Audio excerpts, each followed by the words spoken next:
ذكره الذاكرون وصل على محمد كلما غفل عن ذكره الغافلون۔ محترم بزرگوں، دوستوں، محترم دینی بہنوں، اللہ تعالیٰ کے بے انتہا انعامات ہم سب پر ہیں، کرم ہم سب پر ہیں، فضل ہم سب پر ہے۔ اللہ تعالیٰ نے ہم سب کو قیمتی زندگی عطا فرمائی۔ زندگی دینے کے ساتھ ساتھ اللہ تعالیٰ نے اسلام کی عظیم دولت اور نعمت عطا فرمائی۔ اسلام ایک کامل دین ہے اور اسلام قیامت تک آنے والے انسانوں کے لیے دنیا اور آخرت کا کامیابی اور نجات کا واحد راستہ ہے۔ اللہ تعالیٰ کے بے انتہا احسانات میں سے ہے کہ جس وقت ہم نے دنیا میں آنکھ بھی ڈھنگ سے نہ کھولی تھی کہ ہمارے کان میں اللہ اکبر کی صدائیں پڑ رہی تھی۔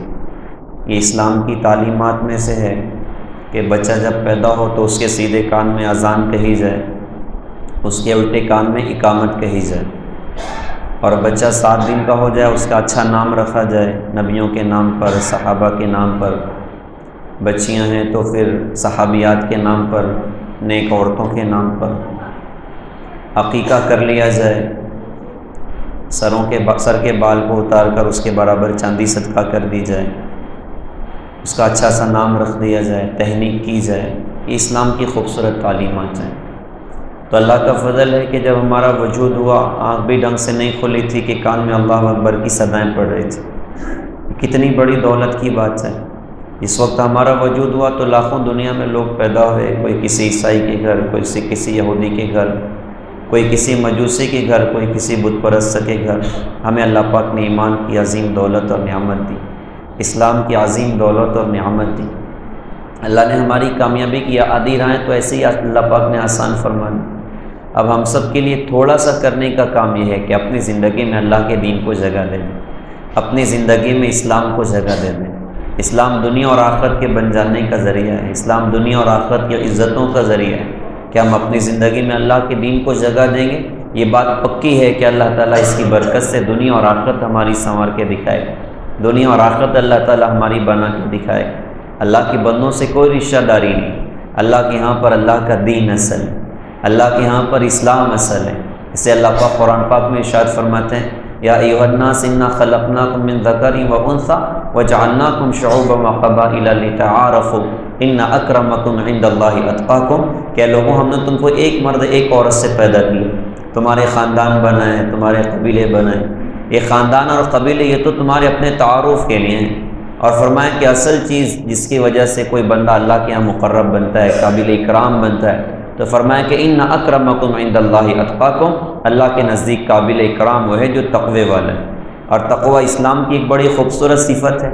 تو اللہ کے یہاں پر بندوں کی قیمت ان کی اپنی صفات اور خوبیوں کی وجہ سے لگتی ہے، اسلام کی وجہ سے لگتی ہے۔ ہم اللہ کے دین کو اپنی زندگی میں جگہ دیں۔ اس وقت کرنے کا سب سے اہم اور بڑا کام یہ ہے کہ ہم پہلے تو یہ کریں کہ اپنے دل میں اللہ اس کے رسول کی عظمت پیدا کریں، اللہ کی محبت پیدا کریں، اسلام کی عظمت پیدا کریں۔ اسلام و دولت نعمت ہے اور کلمہ وہ نعمت ہے کہ اس کلمے کی حفاظت کے لیے جان قربان کی جا سکتی ہے، اس اللہ کے تعلق کی حفاظت کے لیے، اسلام کی حفاظت کے لیے جانیں نچھاور کی جا سکتی ہیں۔ کسی بندے اور بندی کو ایمان کے بدلے ساری دنیا سونا بنا کر اسے گفٹ کر دی جائے، اور اگر اس بندے نے ایمان کا سودا کر لیا تو اللہ کی قسم اس نے خسارے کا سودا کیا۔ اگر کسی مسلمان بہن کو یہ کہا جائے کہ آپ ساری دنیا کو ہم سونا بنا کر آپ کو گفٹ کر دیں، بس آپ اپنے ایمان کے سودے کر دیں، اور اگر اس بہن نے اپنے ایمان کا سودا کیا تو یاد رکھنا اس نے اپنے گھاٹے کا سودا کیا، نقصان کا سودا کیا، کہ دنیا اور آخرت کی ہلاکت بہرحال دامن میں آئے گی۔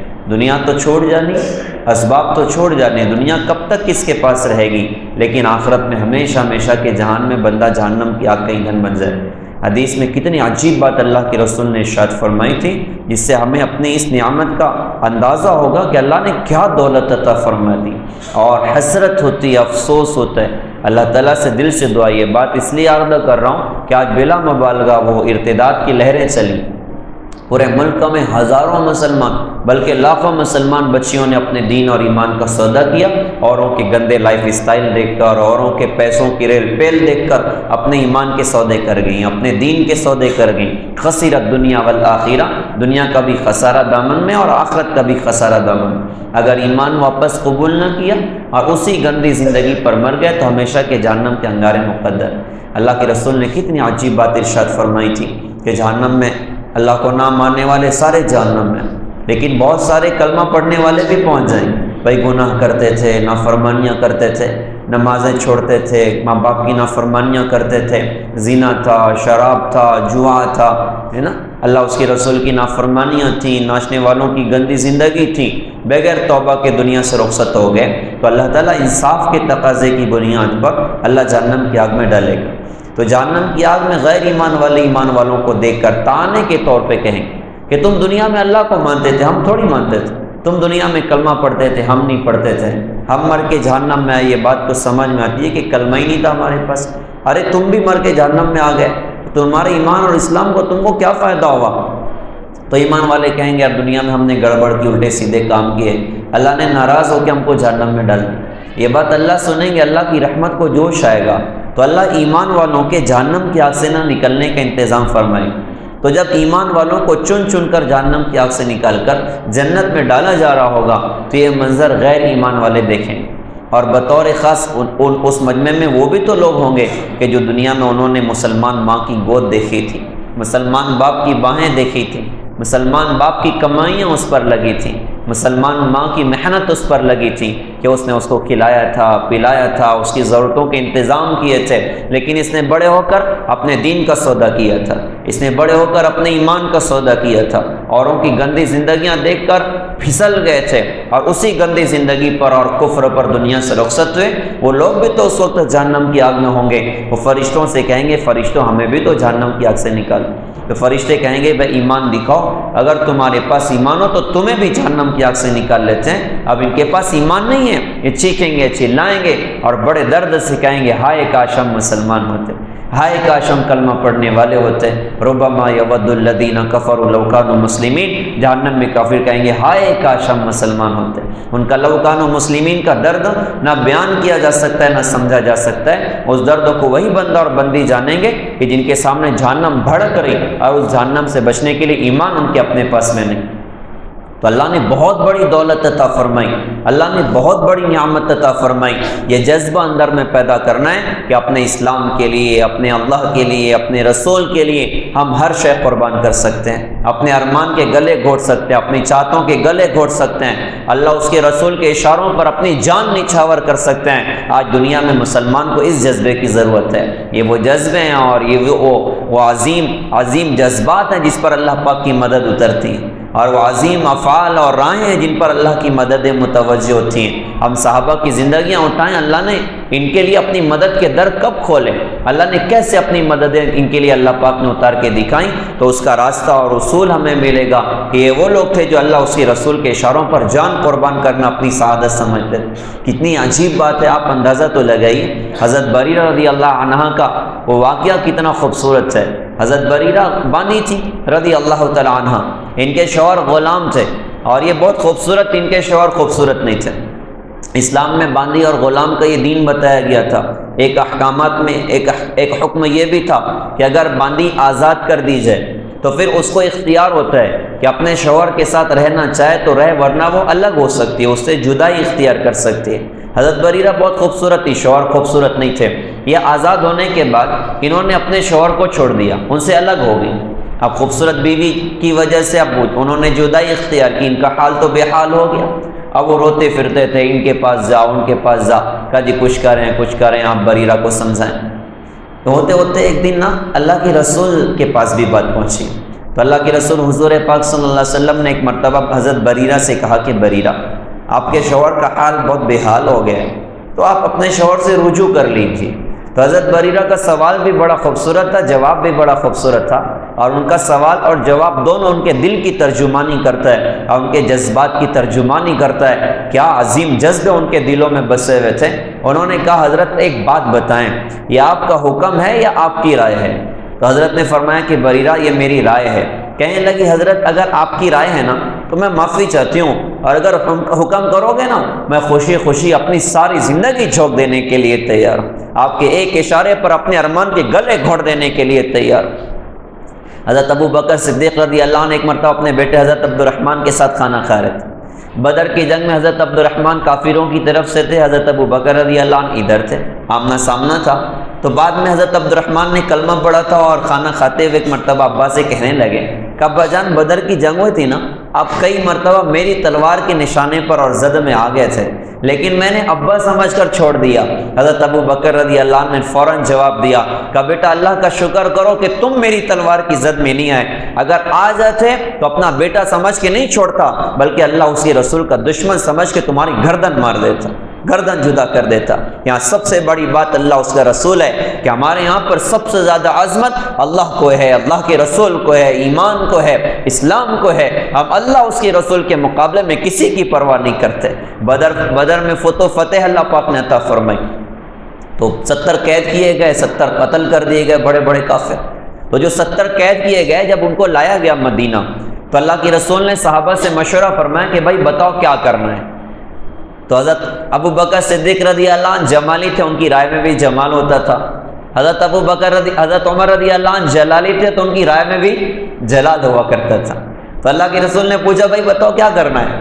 تو حضرت ابو بکر صدیق رضی اللہ عنہ نے کہا کہ حضرت یہ سب ہمارے رشتہ دار لوگ ہیں، میری رائے یہ ہے کہ ان سے فدیہ لے کے چھوڑ دیں، بعد میں ان کا دل نرم ہوگا، کلمہ پڑھیں گے تو ہمارے 10 پا بن جائیں گے، ہمارے ساتھی بن جائیں گے۔ آپ نے حضرت عمر سے پوچھا کہ بھائی عمر کیا بولتے ہو؟ تو حضرت عمر کی رائے میں بھی جلال تھا، وہ کہنے لگے حضرت میری رائے تو یہ ہے نا، یہ سب ہمارے رشتہ دار، وہ فلاں جو ہے نا میرا رشتہ دار ہے، وہ فلاں حضرت ابو بکر رضی اللہ عنہ کا رشتہ دار ہے، اور وہ فلاں وہ حضرت علی کا رشتہ دار ہے۔ ہر رشتہ دار کی گردن اس کے رشتہ دار کے ہاتھ میں دے دی جائے، اور رشتہ دار اپنے ہاتھ سے، کوئی بھائی ہے تو اپنے بھائی کی گردن مار، کوئی فلاں رشتہ دار اپنے فلاں رشتہ دار کی گردن مارے، اور ان کی گردن مار کر ساری دنیا کو ہم بتا دیں کہ ہم اللہ اس کے رسول کے مقابلے میں کسی کی پرواہ نہیں کرتے۔ ہمارے یہاں سب سے بڑی چیز اللہ کا تعلق ہے، حضرت محمد صلی اللہ علیہ وسلم کی محبت ہے، اس کے علاوہ ہم کسی کی پرواہ نہیں کرتے۔ ایک تو اس جذبے کی ضرورت ہے کہ ہم اللہ اس کے رسول کے اشاروں پر جان قربان کرنے والے بن اطاعت پر مدد کے در کھلا کرتے ہیں۔ میں ایک واقعہ سنا کے بات کی ختم پر آ جاؤں۔ بدر کی جب جنگ ہوئی، اللہ کے رسول حضور پاک صلی اللہ علیہ وسلم 313 صحابہ کی جماعت کے ساتھ بدر کے مقام پہ پہنچ گئے۔ جماعت میں 313 لوگ تھے اور اکثر انصار مدینہ کے لوگ تھے، مہاجر بہت تھوڑے تھے۔ اور معاملہ یہ تھا نا کہ ابو سفیان اس وقت مکے کے بڑے سردار تھے اور ملک شام سے بہت سارے ہتھیار امپورٹ کر رہے تھے، اور ان کا ٹارگیٹ یہ تھا کہ لے کے جائیں گے مکہ یہ سارے ہتھیار، اور پھر تیاریاں کر کے مدینہ حملہ کریں گے اور اینٹ سے اینٹ مدینہ کی بجا کے رکھ دیں اور نعوذ باللہ محمد صلی اللہ علیہ وسلم کو ختم کر دیں گے۔ تو اللہ کے رسول نے سوچا، جو ہم کہتے ہیں نا کہ نہ رہے بانس نہ بجے بانسری، اللہ کے رسول نے سوچا کہ ان کے قافلے کو ادھر ہی پکڑ لیا جائے تاکہ ان کا سامان بھی ادھر ہی جمع ہو جائے اور یہ ہم پر حملہ نہ کر سکیں۔ لیکن ابو سفیان بھی بڑے ہوشیار آدمی تھے، وہ سمجھ گئے کہ ہمارے ساتھ گڑبڑ ہونی ہے، وہ راستہ بدل کر تو مکے کی طرف روانہ، لیکن 2-4 قاصد کو برق رفتاری کے ساتھ مکہ بھیجا کہ محمد صلی اللہ علیہ وسلم تمہارے قافلے کو وہ لوٹنا چاہتے ہیں اور بیچ میں روکنا چاہتے ہیں۔ تو مکے میں تو آگ لگ گئی اور ابو جہل 1000 کافروں کو لے کر وہ مکہ سے روانہ ہوا، اور یہ کہ بدر کے مقام پہ سامنا ہو گیا۔ اب چونکہ جنگ کا تو کوئی ارادہ نہیں تھا اور صحابہ کی کیفیت بھی بڑی عجیب تھی، 1000 دشمن ہتھیار سے لیس ہو کر آئے تھے، سامان ان کے پاس، کھانے ان کے پاس، نہ بھائی کپڑے ان کے پاس، سواریاں ان کے پاس۔ اللہ کے رسول نے صحابہ کا حال دیکھا تو ان کا حال یہ تھا، بدن پہ کپڑا نہیں، پیر میں چپل نہیں، پیٹ میں کھانا نہیں، ٹوٹی ہوئی تلواریں، 70 اونٹ، 2 گھوڑے اور سب ٹوٹے ہوئے ہتھیار۔ اللہ کے رسول نے صحابہ کو جمع فرمایا اور جمع کر کے آپ نے صحابہ سے مشورہ فرمایا۔ کیوں مشورہ فرمایا؟ اس لیے کہ انصار کی تعداد زیادہ تھی، اور انصار جب مکہ آئے تھے اللہ کے رسول کو لینے کے لیے تو انصار نے ہمارے نبی سے یہ کہا تھا کہ حضرت ہم مدینہ کے اندر رہ کر آپ کا پورا ساتھ دیں گے۔ اب بدر کی جنگ تو 160 کلومیٹر دور پر تھی، اب ان سے رائے لینا ضروری تھا کہ آج تم ساتھ دو گے کہ نہیں دو گے۔ تو اللہ کے رسول نے سب کو جمع کر کے فرمایا کہ بھائی بتاؤ کیا کرنا چاہیے۔ انصار کی طرف ڈائریکٹ اشارہ نہیں کیا بلکہ کہا بھائی بتاؤ کیا کرنا ہے، عمومی رائے لی۔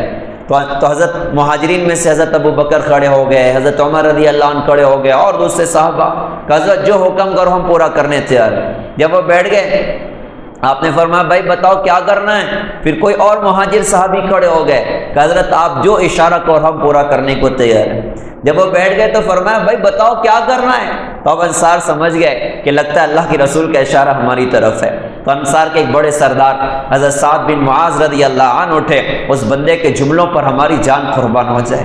ان کے جملوں کو سن کر ہمارے آقا خوش ہو گئے، ہمارے نبی خوش ہو گئے، اور خوشی کے آنسو حضرت محمد صلی اللہ علیہ وسلم کی آنکھیں مبارک میں تھے۔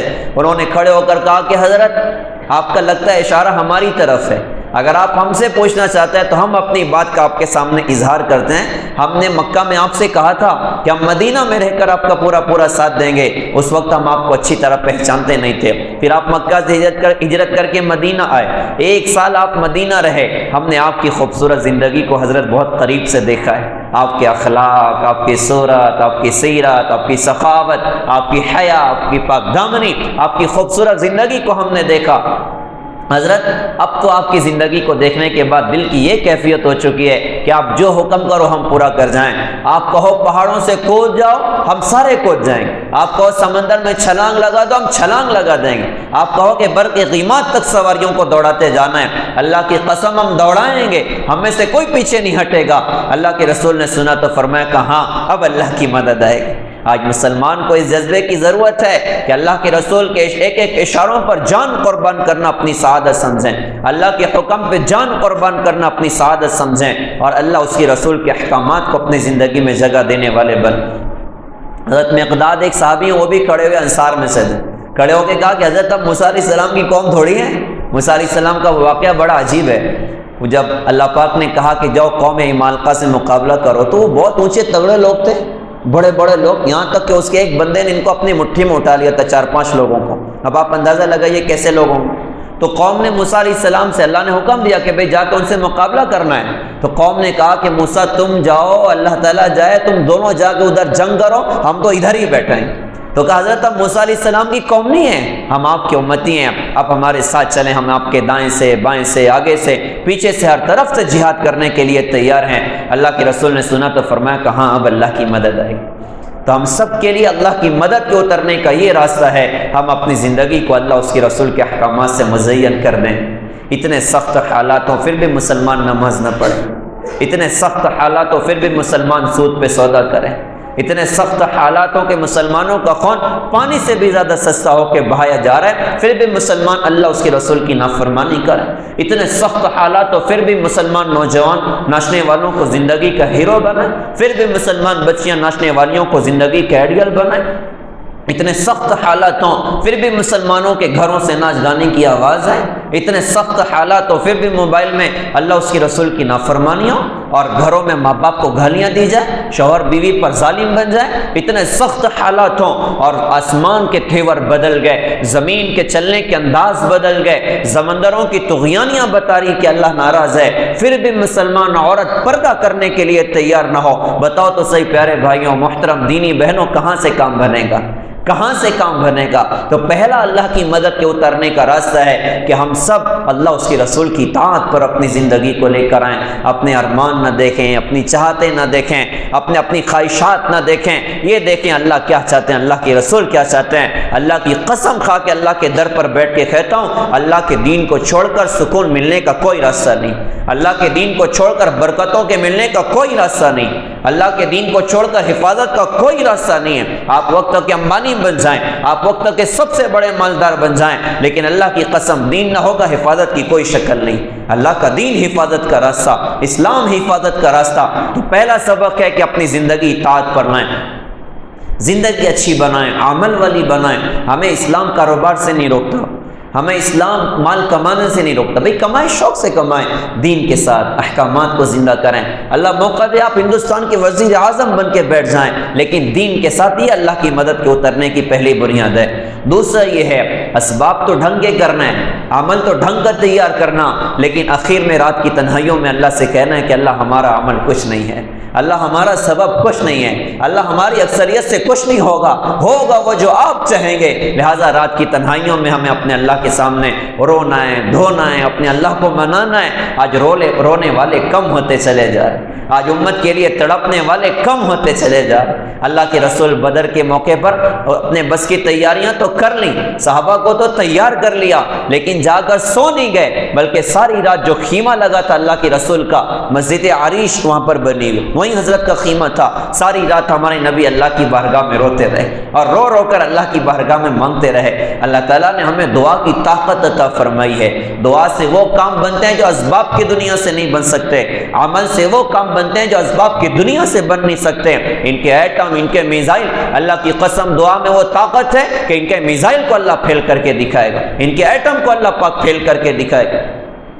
تو آپ ساری رات اللہ کی بارگاہ میں روتے رہے اور رو کر بڑی عجیب دعا ایک مانگی تھی جو کائنات کی تاریخ میں نہ تو اس سے پہلے کسی کی زبان پر آئی، نہ قیامت تک کوئی اپنی زبان پر اس دعا کو لا سکتا ہے۔ ہمارے آقا کی دعا کے جملے تھے، اللہم ان تہلک ہذہ العصابۃ اليوم لا تعبد، میرے اللہ آج اگر یہ 313 کی جماعت ہلاک ہو گئی اور آپ نے آج اگر اپنی مدد کو روک لیا تو پھر قیامت تک آپ کی دھرتی پر آپ کی عبادت نہیں کی جائے گی۔ گویا کہ کہا کہ میرے پیارے اللہ، یہ میرے 13 سال کی کڑی محنت ہے، کیا کچھ درد دیکھے، کیا کچھ دکھ دیکھے، کیسے درد کے ساتھ دن اور رات گزرے، لیل و نہار گزرے، پتہ نہیں کیا کیا ہوا، گلے میں پھندا ڈال کے گھسیٹا گیا، راستے میں کانٹے بچھائے گئے، 2 بیٹیوں کو طلاق پڑی، بیٹیوں کو مکے کی وادی میں تماچے مارے گئے، 3 سال کا فل لاک ڈاؤن کیا گیا شعیب ابن ابی طالب کی وادی میں، مکے سے طائف جانا پڑا، طائف میں مصیبت کا وہ پہاڑ ٹوٹا کہ پتھر مار مار حضرت کے وجود کو لہو لہان کیا۔ تو گویا کہ کہا کہ میرے پیارے اللہ، میری 13 سال کی کڑی محنت ہے، کیا کچھ درد میں نے دیکھے، کیا کچھ دکھ میں نے دیکھے، اتنا تنگ کر دی گئی زمین کہ مکہ کی وادی کو چھوڑ کے مدینہ جانا پڑا۔ مکہ چھوڑنا کوئی چھوٹی قربانی تھی، 7 دن عمرہ کرنے والا مکے میں رہ کے وہ کیفیت ہوتی ہے، مکہ چھوڑتا نہیں ہے آدمی۔ عشاء کی نماز کے بعد مثال دے رہا ہوں، روانگی ہے، واپسی ہے، تو کتنے لوگوں کو دیکھا گھلاف پکڑ کے زار و قطار رو رہے ہیں، عشاء کی نماز میں سجدے میں دھڑے مار کے رو رہے ہیں، مطاف میں جا کے رو رہے ہیں اور حتیم میں جا کر رو رہے ہیں، یہاں تک کہ وہ مطاف سے کنارے کھڑے ہو کر بیت اللہ کو دیکھ کر رو رہے ہیں دوبارہ ملے گا کہ نہیں ملے گا۔ ایکسیلیٹر تو مخالف سمت چل رہا ہے، لیکن اپنا رخ بندہ بیت اللہ کی طرف کر کے کھڑا ہوتا ہے اور آنکھوں سے آنسو جاری ہے، اللہ بھی یہ دوبارہ ملے گا کہ نہیں ملے گا۔ یہاں تک کہ وہ آخری جگہ جہاں سے بیت اللہ نظر آتا ہے وہاں بندے کھڑے ہو کر آنسو بہاتے ہیں، اللہ دوبارہ ملے گا کہ نہیں ملے گا۔ 7 دن میں تو ہمیں وہ پیار اور محبت ہو گیا بیت اللہ سے کہ آج بیت اللہ نہیں چھوڑتا۔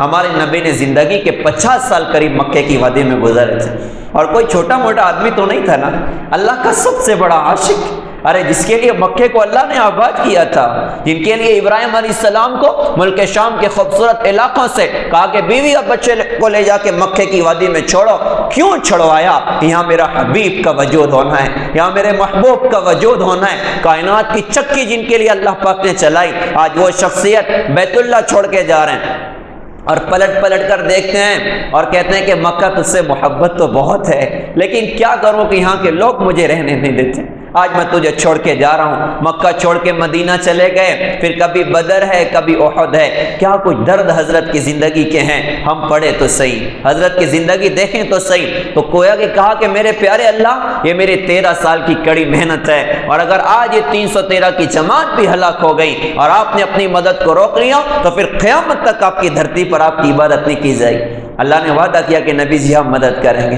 حضرت ابو بکر آ گئے کہ حضرت اب بس کریں، اللہ کی مدد آ جائے گی۔ صبح ہوئی تو حضرت نے فرمایا دیکھو ابو جہل یہاں مرے گا، دیکھو عتبہ یہاں مرے گا، شیبہ یہاں مرے گا، ولید یہاں مرے گا۔ جہاں حضرت نے اشارہ کیا تو لوگ جنگ کے بعد وہیں مرے ہوئے پڑے تھے۔ جنگ شروع ہونے سے پہلے لشکر آمنے سامنے ہو گیا، ادھر 313 ادھر 1000 ہتھیار ان کے پاس، ادھر ہتھیار ٹوٹے ہوئے۔ اب جو ہے لشکر آمنے سامنے، ایک ہوا چلی، حضرت علی قریب تھے، کہنے لگے حضرت یہ کیا ہے؟ اللہ کے رسول نے فرمایا کہ بھائی جبرائیل آ گئے 500 فرشتوں کے ساتھ میں۔ ایک اور ہوا چلی کہ حضرت اب کیا؟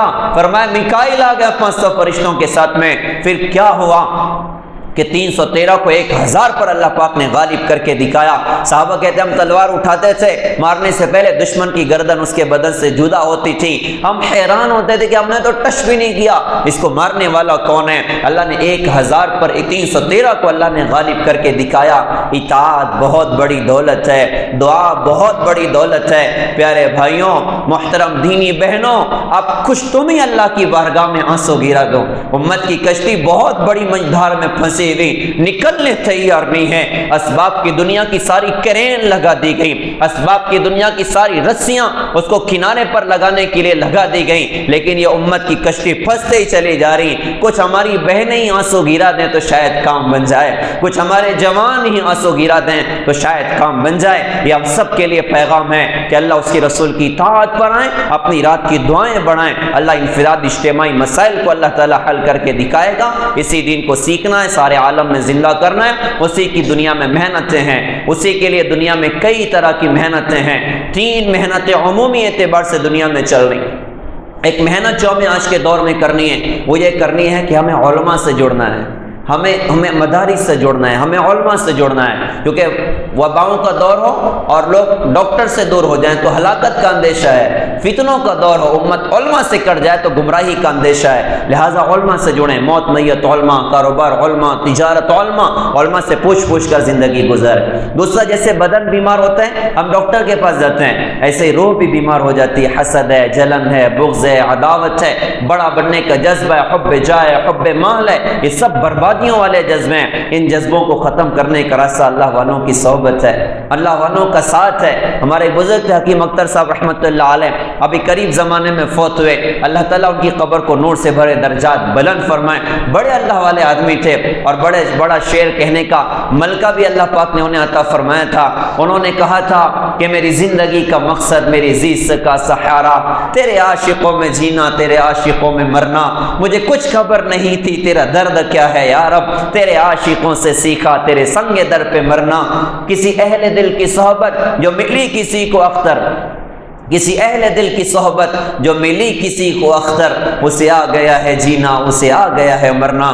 اللہ والوں سے دوستیاں کریں، نیک لوگوں سے دوستیاں کریں تاکہ دل کی بیماریاں ختم ہوں۔ اور ایک بہت بڑا ہمارا خوبصورت سا کام، دعوت و تبلیغ کی خوبصورت محنت، اس محنت میں اپنے جان کو لے کر، مال کو لے کر، صلاحیتوں کو لے کر، ان سب کو بے قیمت کر کے دنیا میں چلنا، مثبت بن کر، اخلاق کے ساتھ، اخلاص کے ساتھ، ہر ایک کو اپنا سمجھ کر، ہر ایک کو اپنا سمجھ کر، ہر ایک کے اکرام کے ساتھ، جتنے دینی شعبے ہیں ہر ایک کو عزت دیتے ہوئے، ہر ایک کے لیے سینہ دل وسیع کر کے، ان کے لیے دعاؤں کے ساتھ ہم تبلیغ کے کام میں دنیا میں چلیں۔ کبھی عرش پر، کبھی فرش پر، کبھی در بدر، کبھی ان کے گھر، غم عاشقی تیرا شکریہ میں کہاں کہاں سے گزر گیا، گرناتا کی گلیوں میں، تبت کے کوہساروں میں، چین کی راہ گزاروں میں، دلی کے میناروں میں، کشمیر کے پہاڑوں میں، نشان ہمارا ہے، نشان ہمارا ہے، پھونک دے اپنی مستی میں، آگ لگا دے ہستی میں، کہتا جا ہر بستی میں لا الہ